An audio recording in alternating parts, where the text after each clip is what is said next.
Hare Nama Hare Nama eva kevalam Kalo nasteva nasteva nasteva gatiranyata.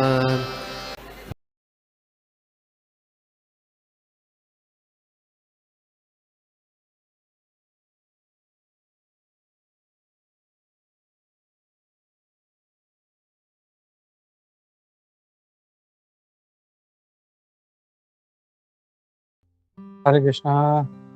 सभी को धन्यवाद प्रणाम।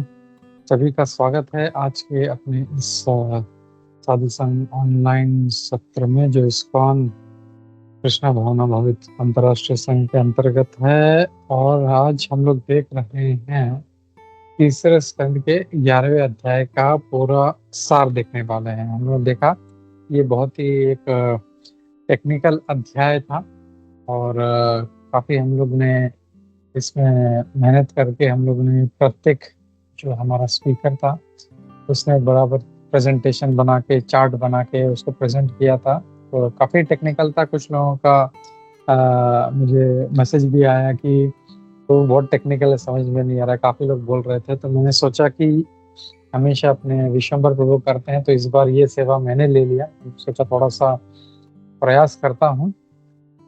तो मैं प्रेजेंटेशन भी बनाने का प्रयास कर रहा था, लेकिन लास्ट टाइम भी प्रेजेंटेशन बनाया था तो पूरा नहीं कर पाया, 3-4 स्लाइड ही बना पाया। और इसमें तो इतना टेक्निकल था, सब जमा करते करते इन्फॉर्मेशन सारा टाइम निकल गया लास्ट ऑलमोस्ट 1 वीक। तो आप सभी का ब्लेसिंग्स, सभी का आशीर्वाद चाहिए ताकि हम लोग इसको आज ये जो इतना टेक्निकल अध्याय है हम लोग इसको अच्छे से समझ सकें। हम लोग प्रार्थना से शुरू करते हैं। हम लोग ओम नमो भगवते वासुदेवाय, ओम नमो भगवते वासुदेवाय, ओम नमो भगवते वासुदेवाय।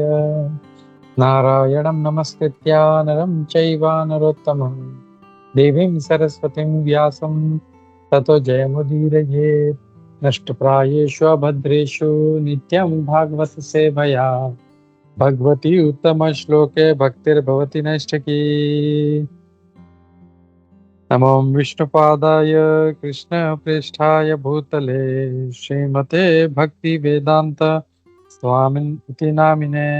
नमस्ते सारस्वते देवे गौरवाणी प्रचारिणे निर्विशेष शून्यवादी पाश्चात्य देशतारिणे। जय श्री कृष्ण चैतन्य प्रभु नित्यानंदा, श्री अद्वैत गदाधर श्रीवासादि गौर भक्त वृंदा। हरे कृष्णा कृष्ण कृष्ण हरे हरे, हरे राम राम राम हरे हरे। नाना शास्त्र विचारणैक निपुनो षड्धर्म संस्थापको लोकानां हितकारिणो त्रिभुवनमन्यो शरण्याकरो। श्री राधा कृष्ण पदारविंद भजनानंदेन मत्तालिको वंदे रूप सनातन रघुजुगो श्री जीव गोपालको। सर्वस्य चाहं हृदि सन्निविष्टो मत्तः स्फुटिर्ज्ञानम् उपोहनं च वेदैश्च सर्वैः अहमेव विदुर् वेदान्तकृत् वेद विदेव चाहम्।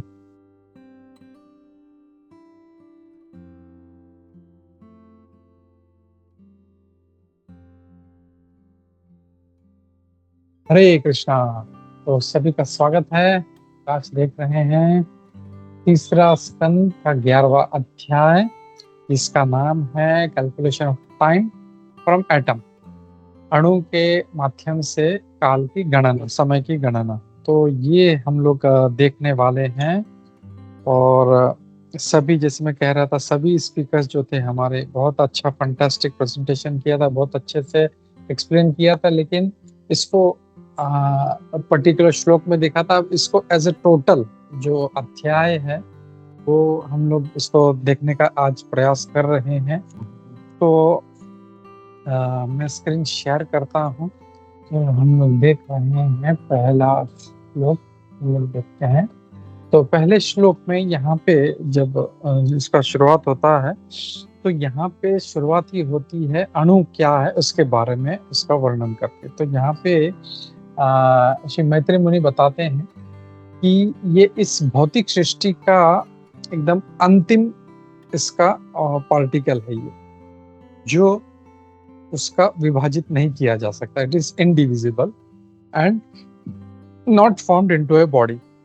इसको कहा जाता है अणु। तो अणु क्या है पहले हम लोग को समझना है। अणु क्यों जरूरी है, अणु क्या है समझना, क्योंकि जो काल का जो कैलकुलेशन, जो समय का कैलकुलेशन होने वाला है वो एटम के बेसिस पे होने वाला है, अणु के बेसिस पे। तो इसके लिए अणु क्या है हम लोग इसको पहले समझने का प्रयास करते हैं। तो ये जो है इट इज इनडिविजिबल। इसको और मतलब जितने भी पार्टिकल्स है उसको जब डिवाइड करते जाएंगे तो फाइनल जो बचेगा वो है एटम। उसको और उससे ज्यादा विभाजित नहीं किया जा सकता। ये यहाँ पे मैत्रेय मुनि कह रहे हैं, और ये कहते हैं it exist always as an invisible identity. पर ये हमेशा रहता है even after the dissolution of all forms. सारा प्रलय, पूरा सारा विलय होने के बाद में भी ये एटम जो है, अणु जो है, ये रह जाता है और ये इनविजिबल रहता है, ये हमेशा एग्जिस्ट करता है। फिर कहते हैं मैत्रेय मुनि कहते हैं the material body is but a combination of such atoms. और हमारा जो भी मटेरियल बॉडी, ना सिर्फ हमारा शरीर, चाहे जो भी हो, ईंट हो, स्टील हो, लकड़ा हो, जो कुछ भौतिक चीज हम देख पा रहे हैं वो सारे जो मटेरियल बॉडी है वो इस जो अणु है उसका कॉम्बिनेशन है, और साइंस भी यही मानता है। But it is misunderstood by common. लेकिन एक साधारण जो व्यक्ति है इसको समझ नहीं पाता, वो इसको मिसअंडरस्टैंड कर देता है। मैं इसमें प्रभुपाद जी बहुत अच्छे से हम लोग को समझाते हैं, तात्पर्य में थोड़ा सा तात्पर्य हम लोग को टच करते हैं। यहाँ पे कहते हैं कि श्रीमद् भागवतम में जो एटम का डिस्क्रिप्शन है वो, और जो मॉडर्न साइंस जो एटम का डिस्क्रिप्शन करता है, वो दोनों भी सेम है। जैसे परमाणुवाद में जो कनाड ऋषि हैं हमारे, उन्होंने भी वर्णन किया था। तो आगे हम लोग देखते हैं कि यहाँ पे प्रभुपाद जी कनाड ऋषि हैं, उनका वर्णन कर रहे हैं कि उन्होंने ये जो न्यूक्लियर थियरी है, ये जो न्यूक्लियर नहीं, एटॉमिक थियरी है, इसका वर्णन उन्होंने किया था। तो कनाड ऋषि का नाम अगर हम लोग देखें तो कुछ आई थिंक कुछ अध्याय पहले हम लोगों ने 6 दर्शन शास्त्र के बारे में बात किया था। तो उस दर्शन शास्त्र में एक ऋषि थे, कनाड ऋषि थे, और जो 6 दर्शन शास्त्र हैं वो हैं सांख्य, न्याय, वैशेषिक, मीमांसा, योग और वेदांत सूत्र। तो ये जो 6 दर्शन शास्त्र थे, और उसमें से जो वैशेषिक जो दर्शन है ये कनाड ऋषि के द्वारा लिखा गया था। तो तभी हम लोगों ने उनका नाम सुना था, और वही कनाड ऋषि हैं जो इस परमाणुवाद यानी जो एटॉमिक थियरी है इसको उन्होंने काफी अच्छे से एक्सप्लेन किया है। फिर आगे कहते हैं the modern science also in the modern science also the atom is accepted as the ultimate indivisible particle. Modern science भी यही मानता है कि एटम जो है इसको और डिवाइड नहीं कर सकते। फिर Shrimad Bhagavatam is the full text of all descriptions of knowledge. Bhagavatam जो है सारे चीजों का, ज्ञान का जो है भंडार, इवन एटम का जो जानकारी है। मतलब यहाँ पे प्रभुपाद जी बता रहे हैं कि कैसे श्रीमद् भागवतम इज अल्टीमेट, जो अमल पुराण कहा गया है। इवन एटॉमिक थियरी जो है वो श्रीमद् भागवतम में यहाँ पे एक्सप्लेन किया गया है। और atom is the minute subtle form of eternal time. और ये जो टाइम है उसका बहुत ही सूक्ष्म, एकदम माइन्यूट, सूक्ष्म नहीं लेकिन बहुत ही सबसे छोटा जो भाग है वो है एटम है। तो अब हम लोग थोड़ा सा ये देखते हैं कि जो हम लोगों ने भागवतम क्या कहता है वो तो हमने देख लिया। अब थोड़ा सा साइंस के इससे देखते हैं हम लोग कि साइंस एटम के बारे में क्या कहता है। तो इस एटॉमिक जो थियरी है उसको 1808 में जॉन डाल्टन नाम का एक व्यक्ति था, एक साइंटिस्ट था, एक ब्रिटिश साइंटिस्ट था, इंग्लिश साइंटिस्ट, एक केमिस्ट था और फिजिसिस्ट था। उसने इसको डिस्कवर किया था और उसने कहा था कि ये जो एटम है इसको और फर्दर डिवाइड नहीं कर सकते। तो इवन मॉडर्न साइंस उस समय तक ये मानता था कि इसको डिवाइड नहीं कर सकते। और जॉन डाल्टन जो 1808 में था, उन्होंने ये डिस्कवर किया था। डाल्टन थियरी भी यही कहता है कि the matter is composed of minute particles known as atoms. तो एटम्स से मिलके जो है ये जो भी मैटर है, जो भी हो, जो हम लोग देख पा रहे हैं, भौतिक चीजें, वस्तुएं, वो उससे बनता है। और एटम्स आर इनडिविजिबल पार्टिकल्स। उसका भी यही मानना था कि इसको हम लोग डिवाइड नहीं कर सकते। जो इवन आचार्य कनाड जो हमारे ऋषि हैं, उन्होंने भी यही कहा था। लेकिन कनाड ऋषि ने बहुत पहले दिया था। जब जॉन डाल्टन ने 1808 में दिया था, तो कनाड ऋषि ने वो उससे ढाई, मतलब जहां तक मैं इंफॉर्मेशन जमा कर पाया हूँ, जो मैं देख पाया, तो उसमें लगभग 2600 ईयर्स बिफोर, डाल्टन के पहले वो लिख चुके थे इस बात को। बट वो रिकॉर्ड नहीं हुआ है आचार्य ऋषि के। ये सिर्फ हमारा जो वैदिक कल्चर है उसमें पता है, भारतीयों को पता है। लेकिन यूरोपियन जो वर्ल्ड है, जो वेस्टर्न वर्ल्ड है, उसमें सिर्फ जॉन डाल्टन का नाम आता है। But already it was discovered by Acharya canard. तो वो इसको बताते हैं। अब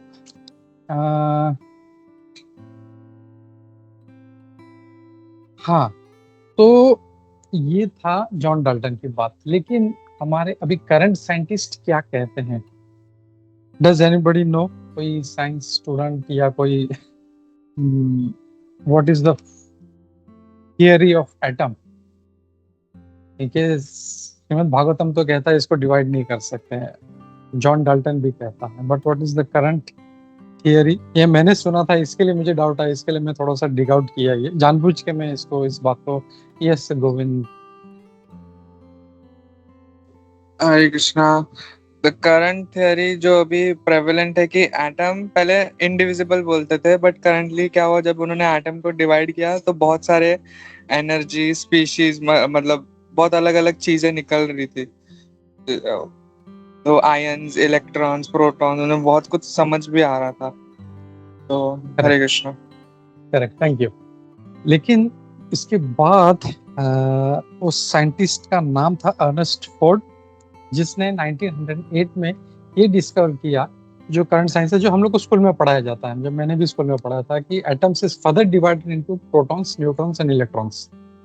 अब मैं जानबूझ के इस बात को निकाल रहा हूँ कि साइंस ऐसा कहता है, श्रीमद् भागवतम ये कहता है, प्रभुपाद जी भी कह रहे हैं, तो why there is some discrepancy? हम लोग इसको कनेक्ट करने का थोड़ा सा प्रयास करेंगे हम लोग, क्योंकि जो मॉडर्न साइंस है, नो डाउट वो ज्ञान दे रहा है, लेकिन हमारा जो श्रीमद् भागवतम है, हमारा जो वैदिक स्क्रिप्चर्स है, that is ultimate, we know, और उसका जो सत्य है वो परम सत्य है। लेकिन ये एटॉमिक साइंस जो है, जो मॉडर्न साइंस है, ये ऐसा क्यों कहता है? तो वो थोड़ा सा I am just trying to figure out. मैं उसका थोड़ा स्टडी करने का प्रयास कर रहा था, क्योंकि मैंने पढ़ा था स्कूल में कि atoms is further divided protons, neutrons and electrons. तो मैं जानना चाह रहा था कि how, I just want to present that, कि how our science, which is supreme science, Srimad Bhagavatam is ultimate. तो just to prove that, अब एटम्स के बारे में ये लोग क्या कहते हैं, जो अर्नेस्ट रदरफोर्ड नाम का जो साइंटिस्ट है, जिसने लगभग 1808 और 1908, यानी लगभग 100 साल के बाद उसने इस बात का वो मतलब किया कि नहीं, हम जो है जॉन डाल्टन का थ्योरी को हम लोग उसको खारिज करते हैं, और it can be further divided. तो उन्होंने इस बात को निकाला, और फिर उसने साइंस का डेफिनेशंस क्या है about that, will try to see that. अब साइंस क्या कहता है? Atoms are much too small to be seen. Atoms हम लोग देख नहीं सकते, हम लोग उसको देख नहीं पाएंगे, और इसके लिए hence experiments to be find out their structure and behaviour have to be conducted with large numbers of them. तो एक एटम इतना छोटा है, इतना माइन्यूट है कि हम उसको इनविजिबल है, वो देख नहीं, जो भागवतम भी कहता है। तो इसके लिए इनका क्या मानना था कि हम लोग एक ग्रुप ऑफ एटम्स है, उसके ऊपर एक्सपेरिमेंट कर सकते हैं। एंड जस्ट सी, जैसा जो साइंस का जो वर्ड्स है, I am putting as it is, from the results of this experiments we may attempt to construct a hypothetical model of the atom that behaves like an true atom. तो जो उनका जो wordings है, you can see कि they are not sure from the results of these experiments we may, मतलब हो सकता है, we may able to construct a model भी नहीं बोल रहे हैं, इट्स एन हाइपोथेटिकल मॉडल, काल्पनिक मॉडल बना रहे हैं वो लोग, which is not true, it's an imaginary, और उसके बेसिस पे ये इन्होंने प्रूव किया। तो इफ यू सी नॉर्मली जो ब्रिटिश साइंटिस्ट है या जो ये जो पूरा इनका जो कल्चर था कि पूरा वैदिक कल्चर को कैसे झुठलाना है, इसके लिए ये उन्होंने वर्ड माइथोलॉजी निकाला, ये सब झूठ है। फिर डार्विन्स थियरी भी हम लोग जानते हैं। डार्विन्स थियरी में भी कहीं पे he is nowhere he is sure, वो बोलते हैं इट में, पूरा स्पेकुलेशन है उसमें। और इवन जब जो उनके साइंटिस्ट है वो भी अब मानने लगे हैं कि no this is not correct. तो यहाँ पे भी अगर देखें जो 100 साल के बाद इन्होंने जो दिया, विच इज जो जॉन डाल्टन ने दिया था, which is as per the shastras, कि बाबा इसको डिवाइड नहीं कर सकते, but just to, I don't know whether it was to counteract our philosophy और व्हाट, इन्होंने निकाला नहीं इसको हम डिवाइड कर सकते हैं, but that was all imaginary, मतलब it was all speculation, it was never a truth, it may, और वो था। और फिर वो क्या कहते हैं कि size of an atom क्या है, the size of an atom is extremely small and much smaller than in our imagination, and वो क्या कहते हैं जो the layer of an atom as thick as a thin sheet of paper is formed when more than millions of atoms are stacked together। एक paper जितना पतला होता है, कितना होगा पेपर का जो थिकनेस क्या होगा, एक बाल के आसपास होगा, बाल से जो है या डबल होगा मैक्स टू मैक्स। उस थिकनेस को देखने के लिए मिलियंस एटम जब जमा होंगे तब उतना सा एक लेयर दिखाई देगा हम लोगों को। तो जस्ट इमेजिन कि कितना माइन्यूट है ये एटम, ये बताया जा रहा। और फिर वो खुद कहते हैं it is impossible to measure the size of an atom, हम इसको मेजर नहीं कर सकते हम लोग, but because it is difficult to locate the position of electrons surrounding the nucleus. ये थोड़ा सा साइंटिफिक है, तो I am purposely I am doing that, क्योंकि वी नीड टू क्या ना, we need to prove the supremacy of Srimad Bhagavatam, कैसे Srimad Bhagavatam is ultimate. फिर however the size of an atom can be estimated, again it's an estimation, it's not a confirmation, by assuming the distance between the atoms, adjacent atoms is equal to half the radius of, यानी दो, इनका मतलब ऐसा है कि दो atoms आसपास होंगे, उसको मेजर करेंगे और उसका जो निकलेगा उसका हाफ करेंगे। So it's all speculation. तो atom cannot be seen and whatever experiments they have done, उन्होंने जो किया है ये सारा जो था it was just a speculation and not, जैसे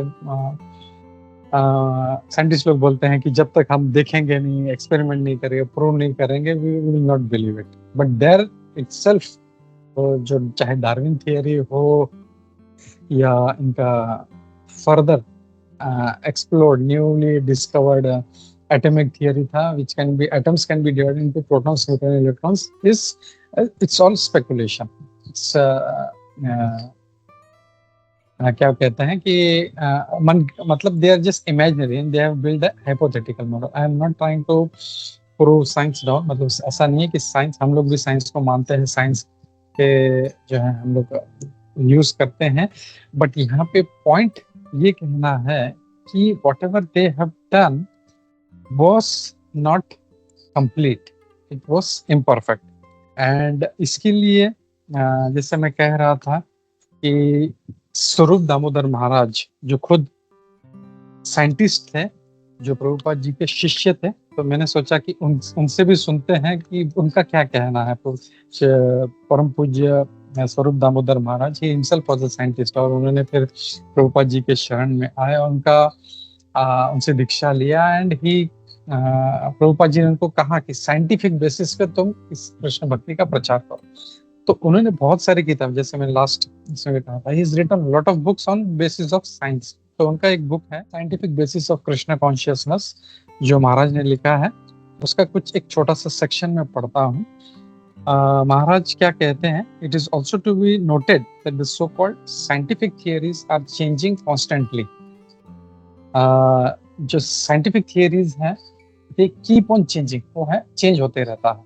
जैसे हमने देखा कि पहले अर्थ का रिवोल्यूशन, रोटेशन, सन का रिवोल्यूशन, उसके बारे में कुछ और थियरी था, फिर चेंज होता गया, फिर बाद में ऐसा दे कीप ऑन, मतलब इट्स नॉट द अल्टीमेट, मतलब ऐसा मतलब बोल नहीं सकते। जैसे भागवतम जो है, जो परम सत्य है, वो कभी भी अल्टीमेट ट्रुथ जो है वो चेंज नहीं होता। बट ये जो साइंटिफिक ट्रुथ्स है ये चेंज होते रहते। ओ ऐसा, फिर एटॉमिक थियरी निकल गया, atom is the most undivisible thing. लेकिन फिर उन्होंने और आगे फिर उन्होंने डिस्कवर किया कि नहीं, इसको भी हम जो है। सो यहाँ पे महाराज ये कह रहे हैं कि दिस कीप्स ऑन चेंजिंग। फिर महाराज कहते हैं, for example in the beginning of 19th century 1808 John Dalton in developing his atomic theory stated that atoms could not be further divided. However, toward the end of the 19th century and beginning of 20th century, it was found that Dalton's atomic theory could no longer be considered correct. तो उन्होंने फिर उसको counteract किया। तो ये ऐसा काउंटरएक्शन इनका चलते रहता है। तो महाराज जी प्रूविंग अ पॉइंट कि हो सकता है ये जो आज कह रहे हैं ये भी इसको चेंज हो जाए, कोई नया साइंस आ जाए, वो बोल दे कुछ, he will try to prove something else. It was observed that the atoms could be further divided into fundamental particles. So उनका मानना है and all that blah blah blah. फिर बाद में कहते हैं कि these theories are filled with speculations and they are also changing. Just as past and present scientific theories are changing. तो जैसे ये चेंज हो रहा है तो वैसे ये भी चेंज होता रहेगा। This simply shows that the brains of highly honored material scientists are imperfect. वो ये कह रहे हैं कि वो ऐसा नहीं है कि वो एकदम जो साइंटिस्ट ने बोल दिया दैट इज अल्टीमेट ट्रुथ। नहीं, एक साइंटिस्ट आके बोल देगा कुछ, उसके बाद एक 20 साल के बाद, 50-100 साल के बाद दूसरा साइंटिस्ट आता है, बोलता है नहीं ये गलत है, मैं जो बोल रहा हूँ उससे। तो देयर नॉलेज इज इम्परफेक्ट। हमने जैसे देखा 4 तरह के इम्परफेक्शंस है। तो 4 परफेक्ट तरह जो इम्परफेक्शंस क्या क्या है, we commit mistakes, we are illusion, imperfect senses and we have cheating propensities. तो ये इसके कारण हम लोग जहाँ से शास्त्र में दिया गया है कि अगर नॉलेज इज इम्परफेक्ट, तो जो है ये भी जो है परफेक्ट नहीं हो सकता। इसके बाद पक्का कोई ना कोई थियरी इसको काउंटरएक्ट करने के लिए इसके लिए आएगा। तो ये महाराज ये कहते हैं, and this is from the science of the scientific basis of Krishna consciousness. ये महाराज इसमें इस बात को कहते हैं यहाँ पे। फिर so on the basis of this what Maharaj has said, लोग ये कह सकते हैं कि जो भागवतम, श्रीमद् भागवतम हमारा जो अमल पुराण है, जिसमें सब कुछ दिया गया है, दैट्स अल्टीमेट ट्रुथ, क्योंकि इसमें सब कुछ दिया हुआ है। इसमें जैसे मैं कह रहा था, फिजिक्स है, केमिस्ट्री है, बायोलॉजी, सब कुछ दिया हुआ है। तो so what Bhagavatam is saying, atom is indivisible part, that is the ultimate truth. फिर हम लोग जाते हैं श्लोक नंबर 2 में। तो यहाँ पे कहा जा रहा है कि atoms are the ultimate state of manifest universe. ये जो है इस भौतिक जगत का जो अंतिम जो स्थिति है वो एटम्स है। और and when they stay in their own forms without deforming, without forming different bodies, they are called unlimited oneness। और वो ऐसे इस क्या बोलते हैं ना, अनलिमिटेड वननेस में इसको कहा जा सकता है। They are certainly different bodies. यहाँ पे भागवतम ये भी कहता है कि और भी डिफरेंट बॉडीज हैं in physical forms, but atom themselves form the complete manifestation। और इसमें कोई तात्पर्य नहीं है, प्रभुपाद जी ने इसमें दिया नहीं है इसका further detail. So will go with what Prabhupada जी ने यहाँ पे यह भागवतम जो कहा है, they are certainly different forms and different bodies and physical forms, but atoms is the complete manifestation। तो एटम ही सब कुछ है। तो एटम्स के बारे में इतना क्यों देख रहे हैं, जैसा फिर से कह रहा हूँ, बिकॉज इसके ऊपर सारा जो कैलकुलेशन है वो होने वाला है। फिर जो अगला जो श्लोक है उसमें कहा गया है कि ये जो टाइम है we can measure by combination of bodies of atom. जो एटम्स के कॉम्बिनेशन से हम लोग टाइम को मेजर कर सकते हैं। तो यहाँ पे और एक चीज हम लोग देख सकते हैं कि एक सिंगल एटम के मूवमेंट के बारे में नहीं कहा गया, ग्रुप ऑफ एटम्स का मूवमेंट यहाँ पे कैलकुलेट किया। और हमने ये देखा था कि सबसे छोटा जो पहला गिनती जहां से स्टार्ट होता है, डज दैट रिमेम्बर वो कहाँ से स्टार्ट होता है? जो वैदिक गणना है,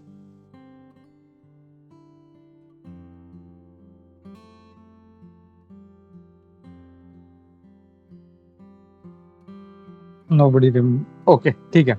तो सबसे जो छोटा है वो अपने अच्युत गोपाल जी प्रभु जी आए थे, उन्होंने कहा था त्रुटि जो है दैट इज दिस, मतलब वो वहां से स्टार्ट होता है। एंड द त्रुटि इज अ कॉम्बिनेशन ऑफ हेक्साटम्स। यानी हम लोग देखेंगे, विल गो फर्दर। तो इसमें कहा गया है कि atomic time is measured according to its covering a particular atomic space. The time which covers the unmanifest aggregate of atoms is called time. तो ये जो ग्रुप ऑफ एटम्स है उसको जो टाइम लगता है उसको समय कहा गया उस एटम के उसको। फिर इसमें यहाँ से शुरू होता है, division of gross time is calculated as follows. 2 atoms make 1 double atom. यानी एक एटम का जब 2 एटम्स होता है वो डबल एटम होता है। और ऐसे 3 डबल एटम जब आते हैं तब उसको हेक्साटम कहा गया। ये हेक्साटम को यहाँ पे त्रिसरेणु नाम से संबोधित किया गया है। तो त्रिसरेणु यानी इंटू 3 डबल एटम्स, यानी 6 एटम हो गए। जब 6 एटम होता है तब ये त्रिसरेणु बनता है। The hexatom is visible in sunshine. यहाँ पे भागवतम कहता है, हम लोग जैसे प्रभु ने बहुत अच्छे से एक्सप्लेन किया था कि विंडो का जो स्क्रीन होता है, जब सुबह जब सन आता है हल्के से सनशाइन में हम लोग को ये दिखाई देता है और ये ऊपर जाते हुए दिखाई देता है।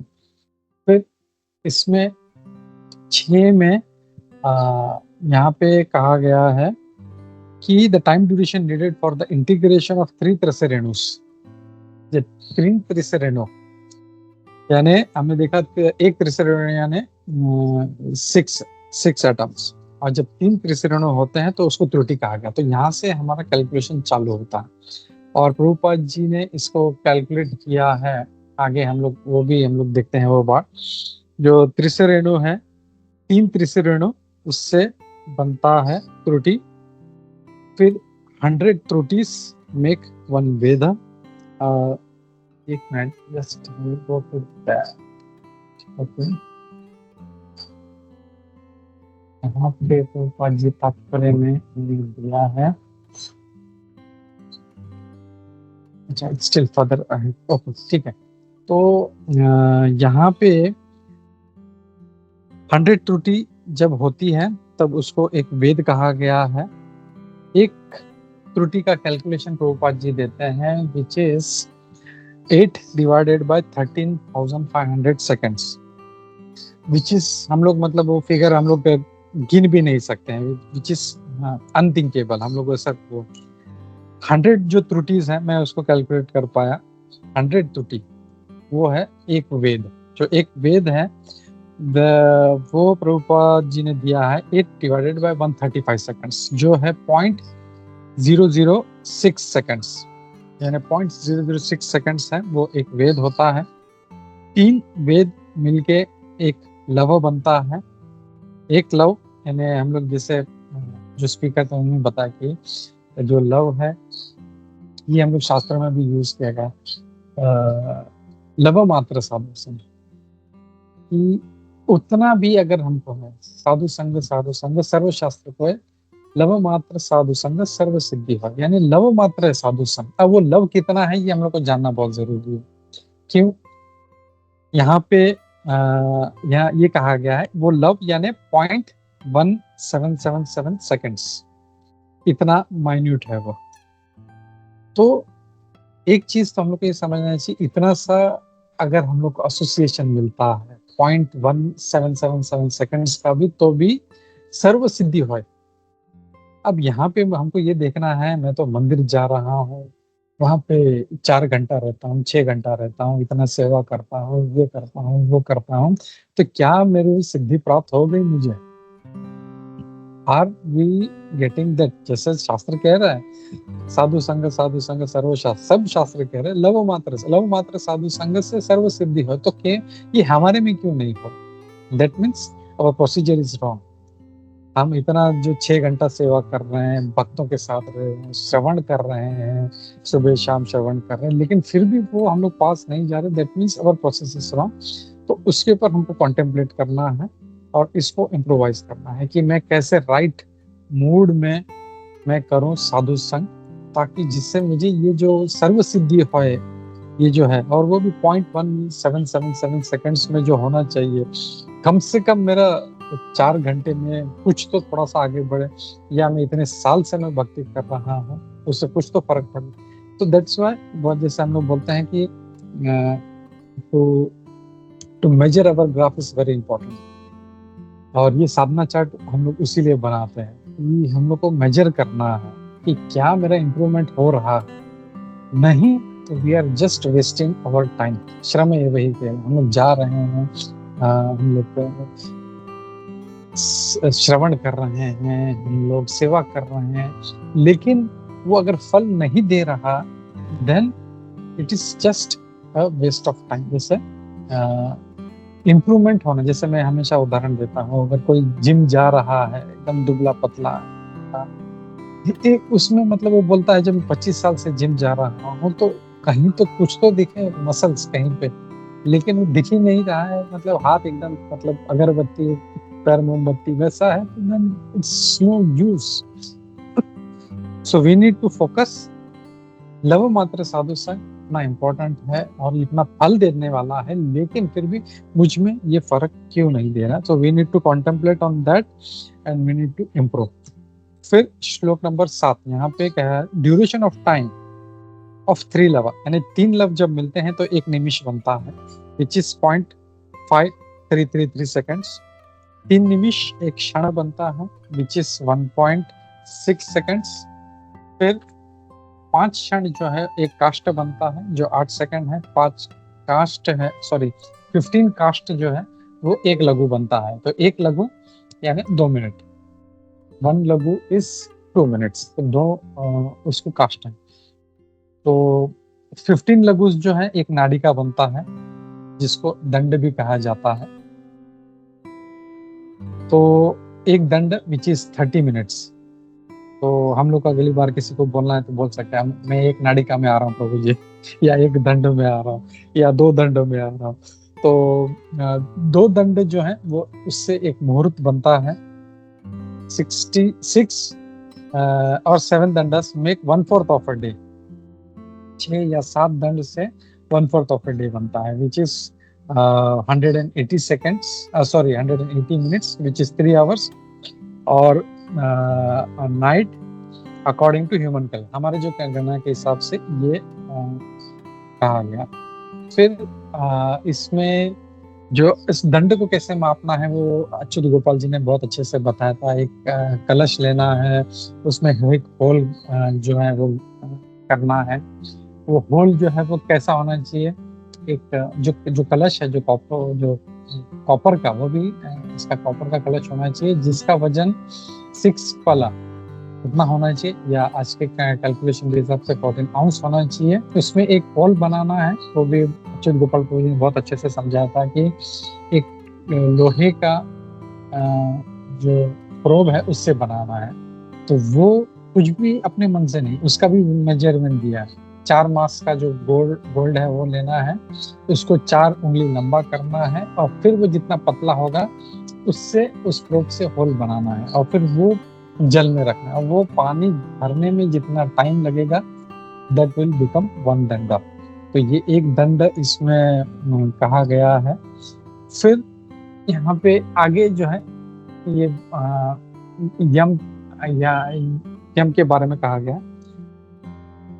It is calculated there are 4 prahars which are also called याम। बोलते हैं ना 8 याम में आपका ध्यान करता हूँ जैसे। तो ये याम जो है इट इज कैलकुलेटेड 4 प्रहरास।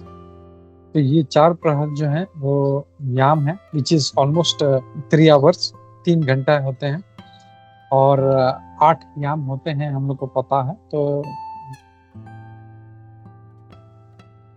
एंड 4 4 प्रहरास, या सॉरी 4 प्रहर है, जिसको एक याम कहा जाता है, जिस 3 आवर्स, और उतना ही 4 आवर्स का नाइट होता है, 4 प्रहर का। तो वो है। फिर बाद में ऐसे 15 days and nights are a fortnight. तो 15 जो दिन है, ऐसे दिन और रात, उसको मिला के एक फोर्टनाइट बनता है। और वैसे ही 2 फोर्टनाइट का एक मास बनता है, एक महीना बनता है। फिर आगे भागवतम कहता है दो फोर्टनाइट्स से एक महीना बनता है। और ये जो समय है, ये जो पितृलोक हैं, जो पिता प्लैनेट्स हैं, उनका पूरा एक दिन और रात होता है। तो हमारा जो एक महीना है, या जो दो फोर्टनाइट्स में 30 दिन है, वो जो पितृलोक है वहाँ का पूरा एक दिन और रात है। तो हम लोग ये समझ सकते हैं कि उनका दिन है, हमारा एक फोर्टनाइट है, यानी 15 दिन, और जो नाइट है वो 15 दिन। और इसीलिए हम लोग देखते हैं जो पितृपक्ष में जो पितृपक्ष आता है, जो समय आता है जहाँ पे पितरों को पिंडदान वगैरह करते हैं, वो 15 दिन का होता है। तो वो उनका दिन का समय होता है, उनके बाद में वो फिर वो भी सो जाते हैं, उनका रात हो गया। तो उसमें उस पितृपक्ष में 15 दिन में हम लोग अपने अपने जो पितृ जिस तिथि में गुजर गए हैं, उस तिथि में हम उनको पिंडदान करते हैं। तो वो उनको वहां पे प्राप्त होता है, क्योंकि वो उनका दिन का समय है, हम उनके रात के समय। तो वी कैन सी एग्जैक्टली जो पितृलोक में भी जो पितरों को जो तर्पण देना है, पिंड देना है, उसके लिए भी कितना एग्जैक्टली कैलकुलेशन करके हमारा जो वैदिक जो एस्ट्रोलॉजी है पूरा बताता है कि ये पितृपक्ष, हाँ अब यहाँ पे जो है आप लोग दान शुरू कीजिए, पिंडदान या तर्पण जो भी है वो उनको वहां पे पितृलोक में प्राप्त होगा। So such a wonderful calculation our वैदिक सभ्यता में है हमारे। फिर आगे कहते हैं aggregate of 2 fortnights is 1 month and that period is 1 complete day and night of पिता planets। और फिर 2 of such months comprise 1 season। तो 2 महीने हो जाते हैं तो एक ऋतु या एक सीजन होता है। तो हम लोग जैसे जानते हैं 6 ऋतु होते हैं, और 6 ऋतु मतलब साल में 6 ऋतु होते हैं, और एक ऋतु जो है वो 2 महीने का होता है। 2 months such comprise 1। तो इसमें भी हम लोग देखते हैं उत्तरायण और दक्षिणायन होता है इन ईयर। तो जो 6 महीने का उत्तरायण होता है, 6 महीने का दक्षिणायन होता है।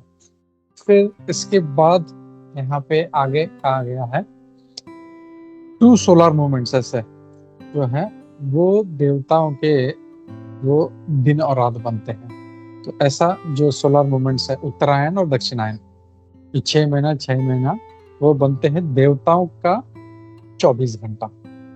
That becomes the 2 solar movements make 1 day and night of the demigods। That combination of day and night is a complete calendar year for the human being। The human being has a duration of life, और मनुष्य का जो आयु है वो ऐसा 100 साल का होता है। यहाँ पे हम देख रहे हैं कि यहाँ पे पितृलोक के बारे में कहा गया कि हमारा 15 दिन उनका दिन होता है, हमारा 15 दिन उनकी रात होती है। फिर देवताओं के बारे में कहा गया हमारे जैसे जो 2 solar moments, that means we can see जैसे ये टाइम जो है शॉर्ट होते जा रहा है, मतलब जो कैलकुलेशन शॉर्ट होते जा रहा है। दैट मीन्स वैसे वैसे हम लोग ऊपर जाए। तो पितृलोक है, पितृलोक के ऊपर स्वर्गलोक है, जहाँ पे हमारे 2 सोलर में एक साल जो है उनका एक 24 घंटा हो जाता है। फिर the human being has a duration, okay. फिर इसके बाद में अगला जो श्लोक है यहाँ पे कहा गया है influential stars, planets, luminaries and atoms all over the universe are rotating in their respective orbits। तो सभी का जो है अपना अपना जो ऑर्बिट है, जैसे ग्रह है, सारे नक्षत्र हैं, सब कुछ सबका अपना अपना नक्षत्र है, और सब they are rotating in their respective orbits under the direction of the supreme, represented by Kama. तो ये जो काल है, इसके डायरेक्शन में ये सारा जो है, जो भी चक्कर काट रही है, उससे कर रहा है। और फिर आगे कहते हैं ऐसे 5 अलग अलग ऑर्बिट है, सन, moon, star, luminaries and the firmament. तो जो भी हैं ऐसे 5 अलग अलग ऑर्बिट्स हैं और उनका अपना अपना संवत्सर है। तो ये उसके बारे में है। और फिर अगले श्लोक में कहा गया है कि the sun enlivens all living entities with his unlimited. तो भगवान सूर्य जो है, विवस्वान जो है, वो सारे जीवों को अपने अनंत, अपनी ऊर्जा, अपनी लाइट और अपने हीट से उनका पालन कर रहा है। वो he diminishes the duration of life, उनका आयु जो है वो उनका हर रहा है, सारे जीवों का, चाहे जो भी हो। तो he diminishes the duration of life of all living entities, क्यों? In order to release them from the illusion of material attachments। तो जो material attachment में फंसे हैं, तो उनका ये आसक्ति खत्म करने के लिए वो उनका आयु हर रहे हैं। तो वो भी उनका कृपा है। मैं कोई सोच रहा है अरे मैं तो बूढ़ा हो रहा हूँ, तो ये समझना चाहिए कि ये सूर्य देव का कृपा है। क्यों? हमारा आसक्ति वो खत्म कर रहे हैं। लेकिन हम मनुष्य इतने मूर्ख हैं कि भले ही बूढ़े हो जाए फिर भी हम लोग का आसक्ति खत्म नहीं होता और हम लोग इसका प्रयास करते रहते हैं कैसे मैं आयु को बढ़ाऊं। तो वैसे नहीं करना है, ये सूर्यदेव का कृपा है। जैसे परमेश्वर प्रभु जी ने भी बताया था, आयु वै हरति पुंसाम, वो श्लोक उन्होंने कोट किया था कि भागवतम ने कहा कि अपना ये आयु हर रहा। और ये क्यों हर रहा है? हमको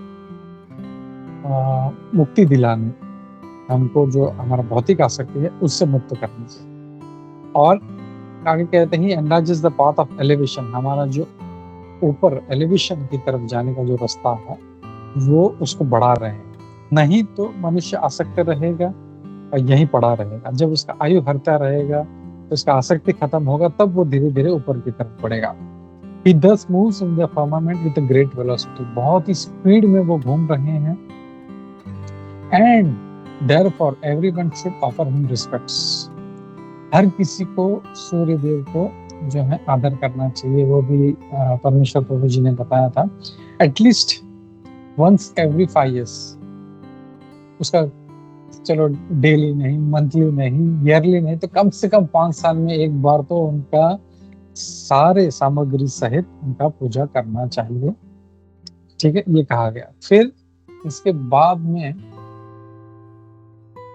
अब ये सारा कैलकुलेशन होने के बाद अब विदुर जी पूछते हैं, यहाँ पे विदुर जी बोलना शुरू करते हैं कि अब मैं ये जो ड्यूरेशंस हैं, जो देवताओं का है, पितरों का है, मनुष्य का, ये मैं अब समझ गया हूँ। अब मुझे उनके बारे में बताइए, ऐसे जीव जो इस कल्प के परे हैं। तो अब जो हमने देखा कि जो है वो एक कल्प के अंदर जो आ रहे हैं, यानी Vidur ji was very expert, he knew कि इसके परे भी कुछ लोग हैं। और इसके लिए विदुर जी का प्रश्न है कि आप मुझे उनके बारे में आप बताइए जो गणना के परे हैं, ऐसी जीवात्माओं के बारे में बताइए। तब फिर आगे जो है तो कहते हैं translation, O spiritually powerful one, you can understand the moments of eternal time. आप जो है समय के इस मोमेंट को समझ सकते हैं जो भगवान के नियंत्रण से चल रहा है। Because you are a self realised person, you can see everything by the power of mystic vision. आप भले ही अब कोई बोल सकता है, कोई मूर्ख व्यक्ति या जिसको नहीं समझ में आ रहा है, जो एकदम अनजान है, शास्त्र नहीं पता, अरे यार जब हमारा आयु 100 साल का है तो जो करोड़ों वर्ष के बाद जो आने वाला है उसके बारे में मैं कैसे जान सकता हूँ?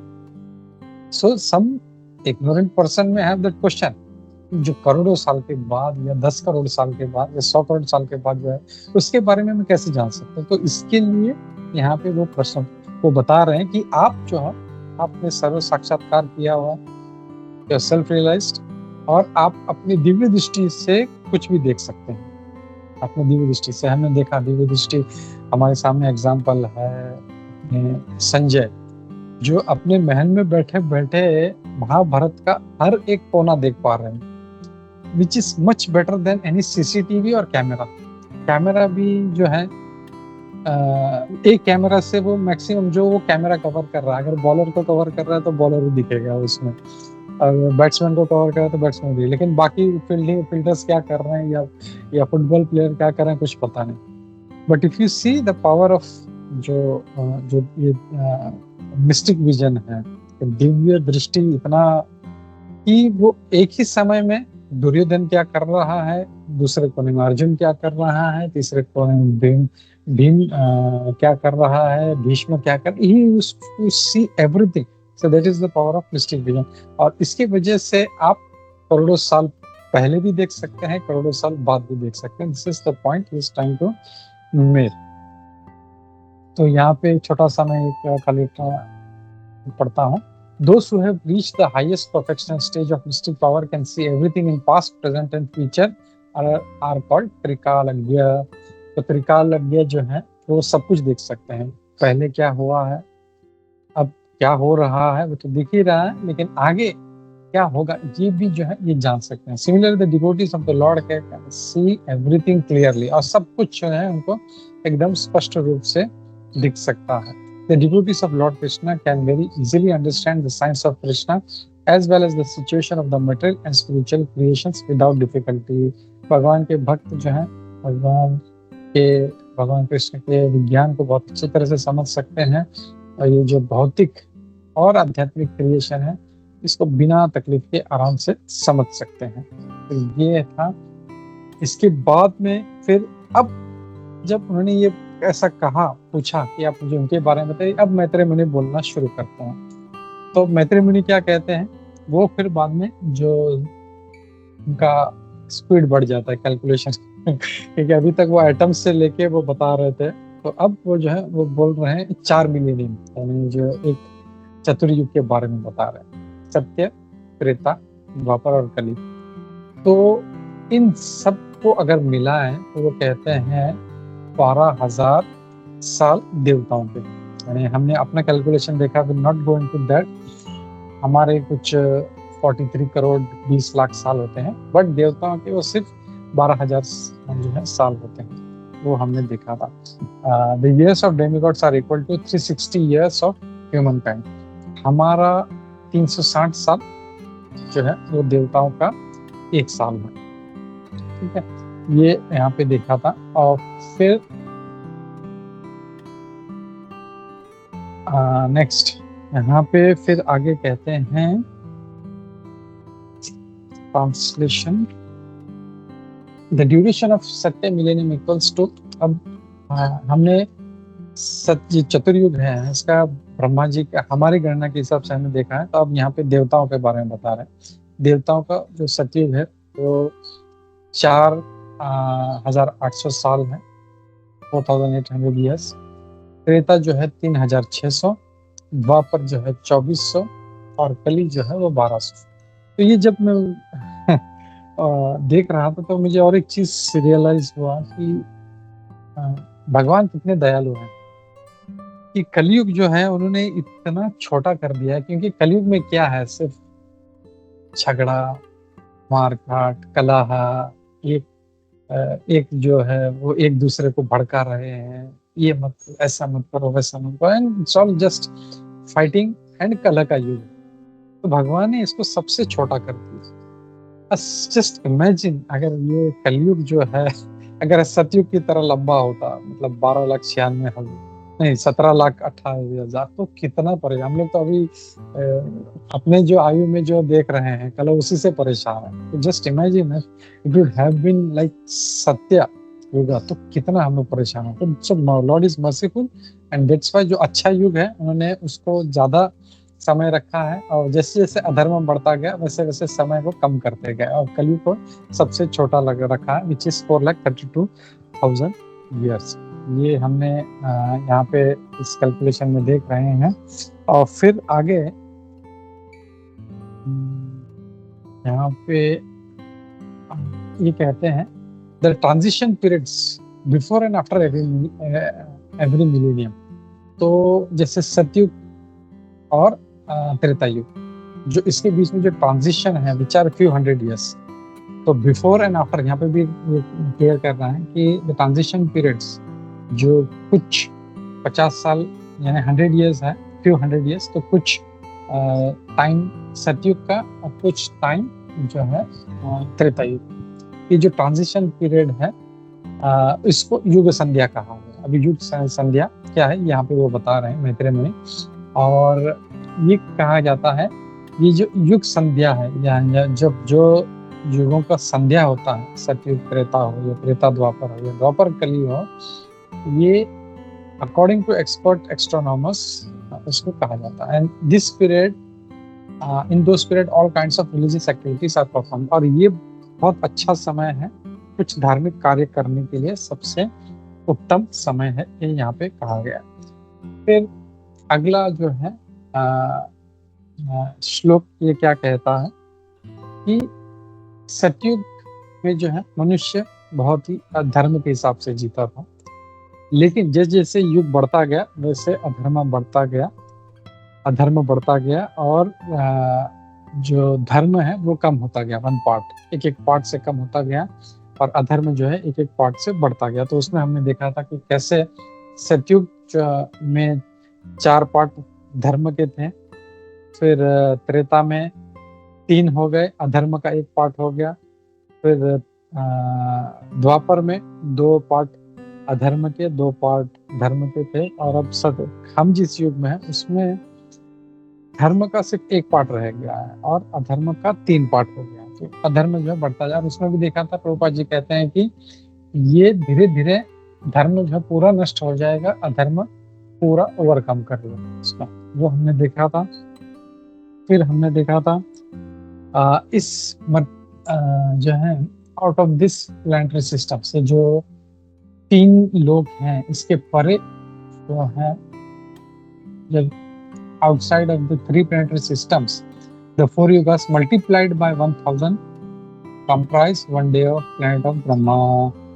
तो ये 4 युग जो हैं हमने देखा था, उसको जब 1000 से कैलकुलेट करेंगे तो ब्रह्मा का 1 दिन होता है, और वैसे ही ब्रह्मा का 12 घंटे का दिन 12 घंटे की रात होती है, और उसके बाद वो सोने जाते हैं।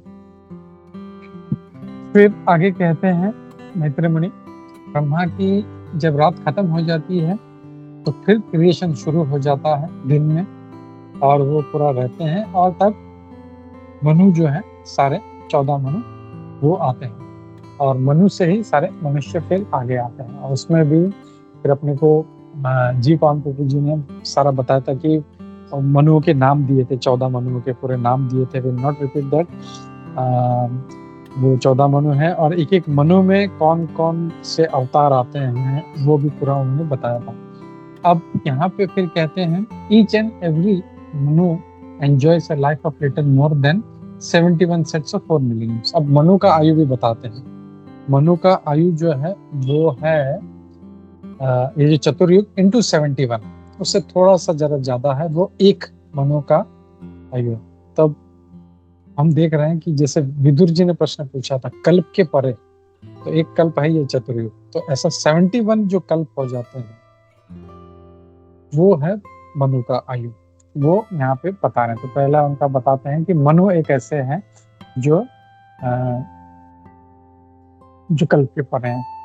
फिर अगले श्लोक में वो बताते हैं सारा मनुओं का वर्णन की, प्रत्येक मनु का मतलब विनाश के बाद उनका जब लय हो जाता है अगला मनु आता है, और फिर बाद में वो रूल करता है। लेकिन जो सप्त ऋषि देवता जैसे इंद्र और उनके फॉलोअर्स और गंधर्व, वो साइमल्टेनियसली अपीयर, मतलब उनका अवतरण होते रहता। जैसे 1 मनु गया तो फिर वो देवता सारे गंधर्व इंद्र चंद्र सब आते हैं, उनके जो है वो सब आते हैं, वो हर इसमें साइकिल में होता है। फिर आगे कहते हैं कि in the creation during Brahma's day, Brahma ji के दिन में ये जो 3 लोग हैं स्वर्ग मर्त्य पाताल, revolve and the inhabitants including the lower animals, human beings, demigods and pitas appear and disappear in the terms of the fruitive activities. अपने अपने कर्मों के हिसाब से ये जो है ये रिवॉल्व होते रहता है। सारे जो रहीवासी हैं, चाहे फिर वो छोटे से छोटे बैक्टीरिया, अमीबा, पशु पक्षी, छोटे छोटे जीव, इवन ऊपर तक देवता और जो पितर हैं वो भी सारे जो आते जाते रहते हैं। ये यहाँ पे वो बता रहे हैं। फिर 27 में वो कहते हैं each and every change of, जब मनु का चेंज होता है, भगवान The Supreme Personality of Godhead appears by manifesting his internal potency. अपने अंतरंगा शक्ति से वो अलग अलग अवतारों में आते हैं मनु के रूप में। तो यहाँ पे हमने देखा था मनु जी जो है ये भी भगवान के ही अंश हैं ये। Thus he maintains the universe by discovered power. In each and every change of Manu, the Supreme Personality of Godhead appears by manifesting his internal potency in different incarnations as Manu and others. Thus he maintains the universe by discovered power. ये कहते हैं मैत्रेय मुनि। फिर आगे कहते हैं कि at the end of the day, जब दिन का जब अंत होता है तो जो insignificant portion of mode of darkness, जो अंधकार है उसका इनसिग्निफिकेंट पोर्शन है जो भगवान का ही इस जो होता है यूनिवर्स का एक पावरफुल मैनिफेस्टेशन, ओके, वो मर्जेस इनटू डार्कनेस, वो अंधकार में चला जाता है। By the influence of eternal time innumerable living entities remain merged in that dissolution. तो वो जो है सारे जीवात्माएं हैं वो मर्ज हो जाती हैं और सब कुछ शांत हो जाता है, एवरीथिंग इज साइलेंट। फिर आगे के श्लोक में कहते हैं जब ब्रह्मा की रात हो जाती है, सारे जो तीनों लोग हैं वो आर आउट ऑफ साइट, जो साइट से निकल जाते हैं, आर आउट ऑफ साइट। और सन और मून जो है, जो सूर्य और चंद्र है, तो उसका जो ग्लेयर है, उसकी जो चमक है वो निकल जाती है, just as in the due course of an ordinary moon. तो यहाँ पे भी सूरत माता जी ने बहुत अच्छा एक उदाहरण दिया था कि कैसे हम लोग जब रात हो जाती है सोने के लिए हम लोग क्या करते हैं, लाइट स्विच ऑफ कर देते। तो वैसे ब्रह्मा जी भी जो है जब ये होता है तो यहाँ पे सब अपने आप जो है सन और मून जो है उनका भी जो चमक है निकल जाता है उनका। फिर अगले श्लोक में 30th में कहते हैं, यहाँ पे अब प्रलय के बारे में बता रहे हैं। जब डिवास्टेशन होता है तब क्या होता है, शंकर जी के मुख से अग्नि निकलती है एंड 10 जैसे भृगु जैसे जितने भी जो महर लोक के रहीवासी हैं वो जनलोक पे चले जाते हैं। क्यों? क्योंकि they are being disturbed by the warmth of the blazing fire. जो ब्लेजिंग फायर है उसका जो गर्मी है, उस गर्मी से वो वहां तक पहुंचती है और इसके लिए वो परेशान हो जाते हैं और इसके लिए वो ऊपर के लोकों में चले जाते हैं। ये हमने देखा था, उसमें भी देखा था कि 3 जन, तप और सत्य, ये 3 लोग रह जाते हैं ऊपर के। बाकी के जो 14 में से कैन से ऑलमोस्ट 11 सारे जो लोग हैं ये खत्म हो जाते हैं और ये सिर्फ 3 लोग जो हैं ये बच जाते हैं। ये हमने यहाँ पे हमको मैत्रेय मुनि बता रहे हैं। फिर आगे at the beginning of the devastation of the sea, तो डिवास्टेशन शुरू कैसा था बता रहे हैं। ऑल द सीज ओवरफ्लो, सारे जो समुद्र हैं वो ओवरफ्लो होना शुरू हो जाते हैं। तो हम भगवत गीता देखें तो उसमें भगवान दूसरे अध्याय में ही उदाहरण देते हैं, समुद्र का एक एनालॉजी देते हैं कि समुद्र ऐसा है जो कभी अपनी सीमा उल्लंघता नहीं है। आपूर्यमाणाम अचल प्रतिष्ठा समुद्र मापह प्रविशन्ति यद्वत्। तो उस श्लोक में बताते हैं कि भले कितनी भी नदियां उसमें एंटर करती रहे लेकिन जो समुद्र है वो कभी पार। लेकिन डिवास्टेशन के टाइम क्या होता है, समुद्र ओवरफ्लो करने लग जाता है। Hurricane winds blow very violently, जोर जोर से एकदम जो है हरिकेन जो तूफानी हवाएं हैं वो चलने लगती हैं।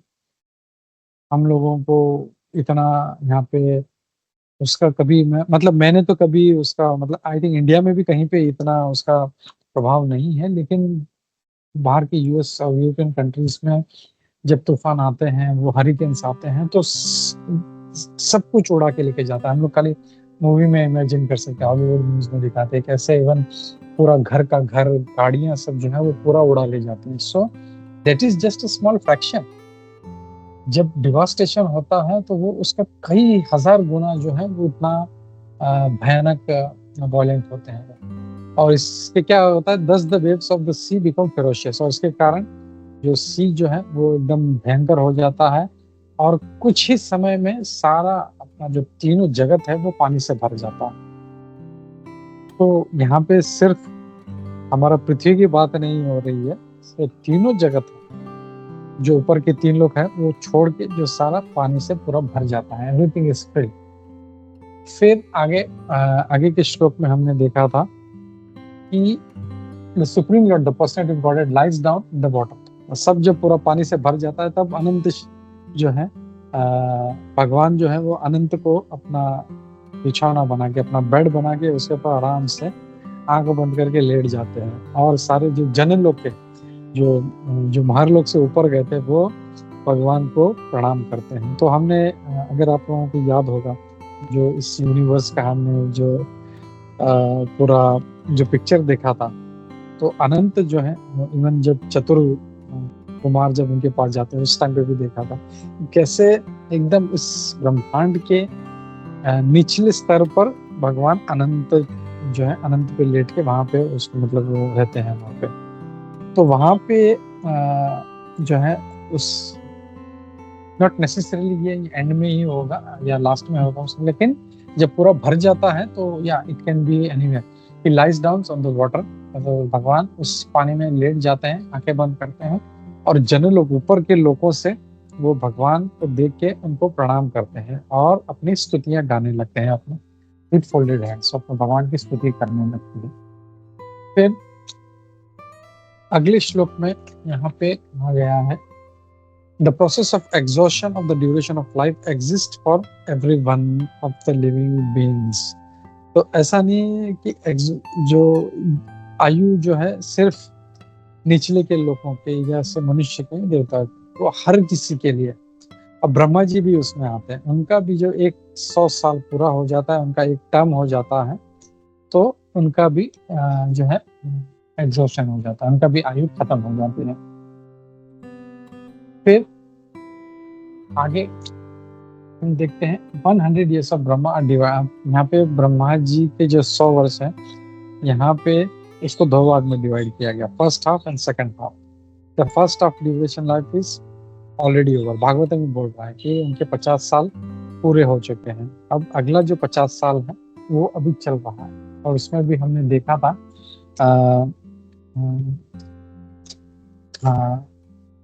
कौन से जो अवतार है वो आते हैं, वो हमने देखा था।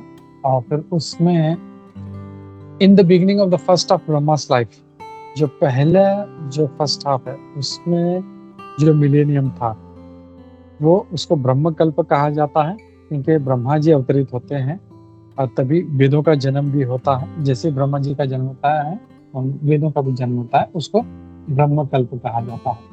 और उसमें प्रभुपाद जी तात्पर्य बहुत अच्छे से समझाते हैं कि पद्म पुराण के हिसाब से बहुत सारे कल्प हैं, जैसे वराह कल्प है, पितृकल्प है। तो 30 days makes 1 month of Brahma, beginning from the full moon to the disappearance of the moon।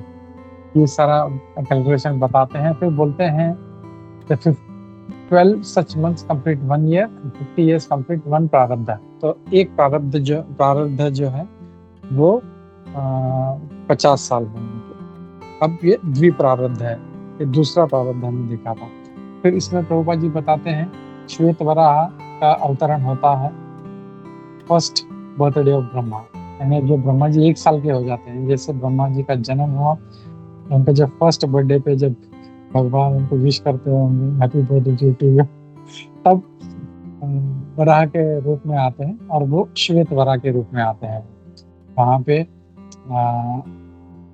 पे उनका अवतरण होता है। और फिर बाद में ये कहते हैं, ये स्टेटमेंट जो है ये श्री विश्वनाथ चक्रवर्ती ठाकुर जी के द्वारा दिया गया है। फिर श्लोक नंबर 36 में अब वो आगे बताते हैं यहाँ पे, the millennium which followed the first Brahma millennium is known as पद्मकल्प। तो उसको पद्मकल्प भी कहा जाता है, क्योंकि वहाँ पे जो भगवान के नाभि से जो पद्म निकलता है वो भी आता है, इसलिए उसको पद्मकल्प भी कहा जाता है। ये है। और फिर आगे कहते हैं, द डिसेंडेंट्स ऑफ भरत और descendant of Bharata, the first millennium, the second half of life of Brahma is also known as Varaha millennium. तो जो दूसरा जो है का द्विप्रारंभ चल रहा है, उसमें जो पहला कल्प आता है उसको वराह कल्प कहा जाता है। तो हमने देखा था फर्स्ट वाला जो था वो श्वेत वराह कल्प था। अब यहाँ पे जो है ये दूसरा जो है वराह देव का अवतार होता है। और हमने देखा था ये रक्त कल्प है, जो इवन अपने जीवन कृष्ण प्रभु जी ने भी इस बात को कहा था, उसको दोहराया था। वो वराह के रूप में आते हैं। फिर यहाँ पे 38, the duration of 2 parts of Brahma's life. जो ब्रह्मा जी के जो 2 पार्ट हैं, जैसे कहा गया है, यानी ब्रह्मा जी के 100 साल, यानी हमारे कितने साल हम लोग तो गिन नहीं सकते, हमारे करोड़ों साल, उनके 12 घंटे होते हैं। वैसे 12 घंटे का एक महीना, एक महीने के जो है 12 महीने का एक साल, और ऐसे 100 साल। वैसे ब्रह्मा जी के 100 साल हैं वो भगवान के एक निमिष है। यानी एक निमिष किसी को याद है कितना था? इट वॉज 0.57 समथिंग पॉइंट, यानी 1 सेकंड से भी आधा। जो निमिष है वो 1 सेकंड से भी, मतलब 1 सेकंड भी नहीं लगता, मतलब वो एक निमिष में एक ब्रह्मा जी खत्म होता है। ओके, तो ये यहाँ पे अपने मैत्रेय मुनि बता रहे हैं। और फिर इसके बाद आगे कहते हैं, eternal time is certainly the control of different dimensions from the atom up to the super divisions of the duration of life। तो समय जो है वो डायमेंशंस, जो समय का अलग अलग डायमेंशन है वो राइट एटम से लेके, मतलब नीचे सबसे छोटा जो है टाइम का जो गणना है वहां से लेके ऊपर ब्रह्मा जी तक जो है वो समय उसको कंट्रोल कर रहा है। Nevertheless it is controlled by the supreme. लेकिन इसको जो है मतलब समय को भी जो है भगवान कंट्रोल कर रहे हैं। Time can control only those who are body conscious. समय सिर्फ उन्हीं को कंट्रोल करता है जो बॉडी कॉन्शियस है। Even up to the Satyaloka और other higher planets of the universe. तो जो बॉडी कॉन्शियस है बहुत ज्यादा, उनको समय कंट्रोल करता है। जैसे भगवान के भक्त हैं वो कृष्ण कॉन्शियस है, उनको समय नहीं कंट्रोल करता। लेकिन जो बॉडी कॉन्शियस है, अरे मेरे बाल सफेद हो रहे हैं, ग्रे हो रहे हैं, दांत टूट रहा है, तो ऐसे जो बॉडी कॉन्शियस है समय उनको अच्छे से कंट्रोल करता है। और वो भी देखा था हमने भी कैसे समय जो है वो भगवान के भक्तों पर कंट्रोल नहीं करता। ये था। और फिर हमने देखा था श्लोक नंबर 40 में हम देखते हैं यहाँ पे। अब यहाँ पे क्या कहा गया है? This phenomenal material world is expanded. अब यहाँ पे सारा हमारा जो ये भौतिक जगत, सिर्फ हमारा, ऐसे तो करोड़ों जो ब्रह्मांड है, जो हमारा ब्रह्मांड जिसमें हम रह रहे हैं, उसका डायमीटर भी दिया गया। तो यू कैन जस्ट इमेजिन कि कितना वैदिक कैलकुलेशन कितना परफेक्ट है कि इवन ऊपर के मतलब जो है पूरा लोगों के ऊपर भी जो है जो कवरिंग है वहां से लेके नीचे की कवरिंग तक हमारा जो डायमीटर कितना है वो बता रहे हैं 14 बिलियन माइल्स कितना है।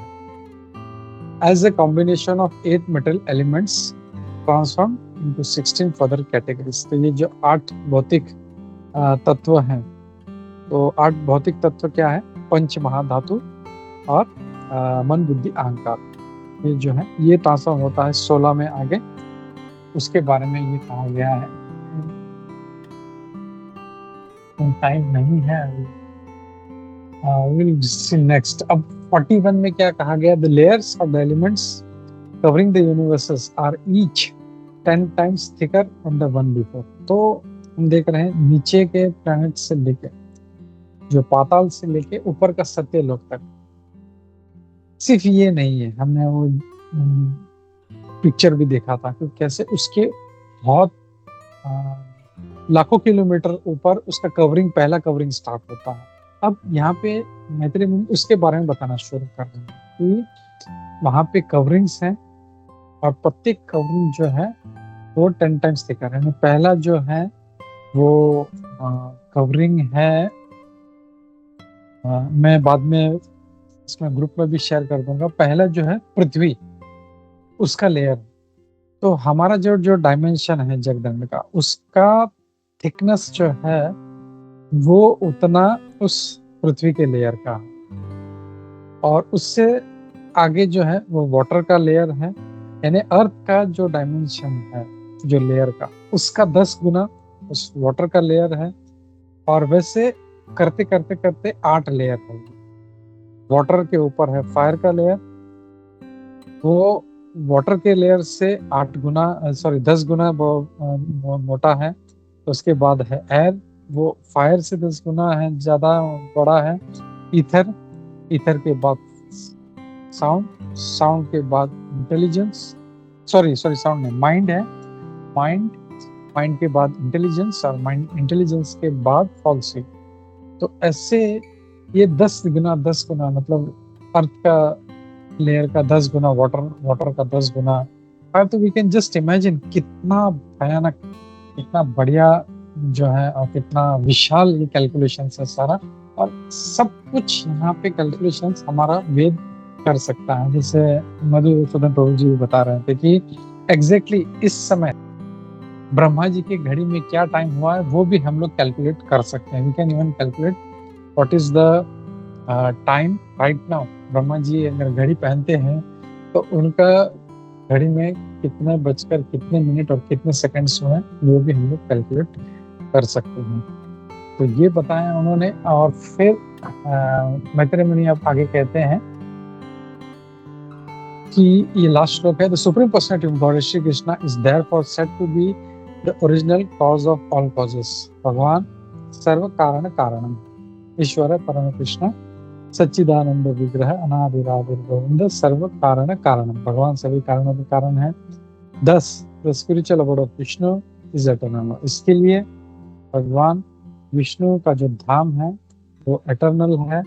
And it is also the abode of Mahavishnu, the original manifestation of all manifestations. तो ये महाविष्णु का भी जो धाम है, और ये सारे मैनिफेस्टेशंस का ओरिजिन यहीं से होता है। तो ये था हमारा ये 11वां अध्याय, जिसमें पूरा जो है सिर्फ कैलकुलेशंस है, समय का, एटम्स का कैलकुलेशन है। एटम्स से जो काल समय है उसका कैलकुलेशंस है। उसके बाद में सारे युग है, युग का कैलकुलेशंस है। उसके बाद में पूरा डायमीटर कितना है, थिकनेस कितना है, सो पूरा टेक्निकल डिटेल जो है यहाँ पे सारा, यहाँ पे मैत्रेय मुनि इस अध्याय में समझाते हैं। और इसके लिए जो है थोड़ा कभी कभी बाउंसर जाता है, तो it is little difficult to understand. और जैसे मैंने पहले भी कहा कि ये जो कैलकुलेशंस है, शायद हम लोग कुछ दिन या कुछ घंटे याद है, लेकिन फिर भूल जाएंगे। But we should keep on revising this, ताकि इसकी विशालता को समझे। हम लोग को मैथमेटिशियन एक्सपर्ट नहीं बनना है, हम लोगों को भगवान की विशालता कितनी है ये जब हम लोग देखते रहेंगे तो हम लोगों को स्ट्राइक वगैरह, वाह, मतलब भगवान सही में कितने जो है इज सुप्रीम। तो ये हम लोग को याद दिलाने के लिए यहाँ पे मैत्रेय मुनि जो है इस अध्याय को दोहराते हैं। तो यहाँ पे जो अध्याय है ये खत्म होता है। कल से नया अध्याय शुरू होने वाला है, जिसमें और आपको जो चतुर कुमार है और जो बाकी जो है अवतार, उनके बारे में यहाँ पे अब वर्णन शुरू होने वाला है। तो यहाँ से जो बोल सकते हैं कि जो एकदम वेव्स जो होती है ना, जो हमको एकदम ऊपर ले जाती है, थोड़ा कॉम्प्लिकेट करती है हमको, तो होता है। अब उसके बाद हमको स्मूथ जो है सेलिंग, हमारा जो लीलाओं का वर्णन जो है, very nice to hear that. ये कॉम्प्लेक्सिटी समझने के बाद जो भगवान की लीला है, हम लोग इसको बहुत अच्छे से इसका आस्वादन कर सकेंगे। तो मैं यहाँ पे रुकता हूँ। सॉरी, काफी बड़ा और काफी टेक्निकल अध्याय था, इसके लिए मैं थोड़ा सा टाइम लिया। I stop here. किसी का कोई कमेंट्स है, कोई प्रश्न उत्तर, कोई डाउट है तो मुझे तो हरे कृष्णा। ग्रंथराज श्रीमद् भागवतम की जय, श्रील प्रभुपाद की जय, इस्कॉन गुरु वृंद की जय, भागवत अमल पुराण की जय। हरे कृष्णा। प्रणाम।